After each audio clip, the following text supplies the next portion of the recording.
దేవి గారిని ఇంట్లో బుజ్జి అని పిలుస్తారు. మా బుజ్జి తల్లిలో బుజ్జి ఎక్కడ ఉన్నాడు, తల్లి ఎక్కడ ఉందో తెలియదు.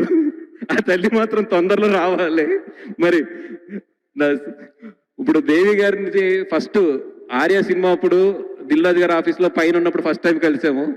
ఆ రోజు ఎంత ఎనర్జీతో ఆయన దేవి గారు ఉన్నారో, ఈ రోజు తన్నేలు సినిమా అంటే ఆఫ్టర్ 23 years ఆయన కలిస్తే అదే ఎనర్జీతో ఉంటాడు. అదే దేవి, అదే ఎనర్జీ, అదే మాటలు. దేవి మా అందరూ పెళ్ళిళ్ళు అయిపోయినాయి, పిల్లలు కూడా పుట్టారు. డెఫినెట్గా రాత కాదు,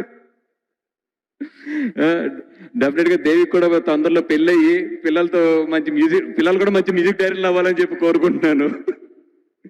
దేవి, thank you so much Devi, giving us nice music. నువ్వు ఏదైతే ఈ సినిమా ఒప్పుకున్నప్పుడు ప్రామిస్ చేసావో, ఈ సినిమా ఒప్పుకున్నప్పుడు చూడు వాసు, మినిమం 3 బ్లాక్ బస్టర్లు ఈ సినిమా నుంచి పడతాయన్నాడు. 2 పడిని, ఇంకొకటి ఆన్ ది వే, 3 పడిని, ఇంకొకటి ఆన్ ది వే.